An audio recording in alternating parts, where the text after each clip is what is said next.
Bad নিউজের সাথে তোমাদের বলে দিই, রুসো ব্রাদার্স যারা অ্যাভেঞ্জার্স ডুমসডে আর সিক্রেট ওয়ার্স মুভিকে ডাইরেক্ট করবে, তারা আবার নতুন করে অ্যাভেঞ্জার্স ডুমসডে আর সিক্রেট ওয়ার্স এর স্টোরিকে রিরাইট করবে, আর এই কারণে মুভির প্রোডাকশন ডিলে হতে পারে। তাই আজকের ভিডিওতে জানবো এই দুটো মুভির জন্য কি কি নতুন প্ল্যানস করা হয়েছে।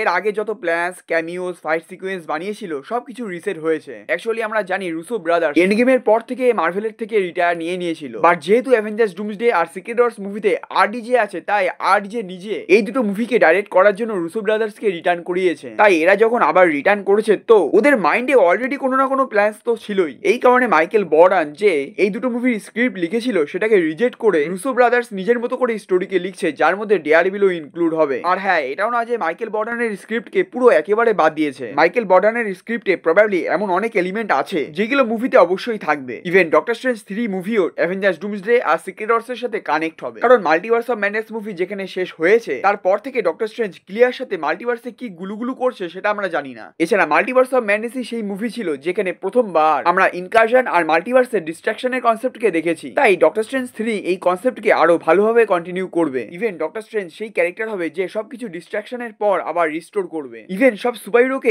একসাথে এক জায়গায় আনবে, যেমনটা ও এন্ড গেমে করেছিল। আর হ্যাঁ, এই সব কিছু আমরা অ্যাভেঞ্জার্স ডুমসডে এর পরে দেখতে পাবো, কারণ ডুমসডে মুভি শেষ হতে হতে সবকিছু ডিস্ট্রয় হয়ে যাবে। আর হ্যাঁ, এটাও তোমাদের বলে দিই, ডক্টর স্ট্রেঞ্জ 3 মুভি এটা একটা অ্যাভেঞ্জার্স লেভেলের মুভি হতে পারে, যেখানে অ্যাভেঞ্জার্স এর আরো কিছু ডিটেলস কে অ্যাড করা যাবে, কারণ এমসিইউতে ডক্টর ডুমকে প্রথমবার দেখতে পাবো। তাই অ্যাভেঞ্জার্স ডুমসডে মুভিতে ডক্টর ডুমের ফুল ব্যাক স্টোরিকে কভার করা যাবে। ইভেন অনেকটা টাইম পাবে সবকিছুকে সেট করার জন্য। আর ডুমসডে মুভির পরে স্পাইডারম্যান 4, ডক্টর স্ট্রেঞ্জ 3 আর বাকি জিনিসগুলোকে সেট করা হবে। দেন অ্যাভেঞ্জার্স সিক্রেট ওয়ার্স মুভিতে ফাইনাল ব্যাটেল হবে। যাই হোক গুলো, রুসো ব্রাদার্স এর রিরাইট করার ব্যাপারে তোমাদের কি ওপিনিয়ন অবশ্যই আমাকে কমেন্টে জানিও, আর এর থেকে বেটার এক্সপ্লেনেশন যদি তোমাদের কাছে থাকে অবশ্যই আমাকে কমেন্টে জানিও।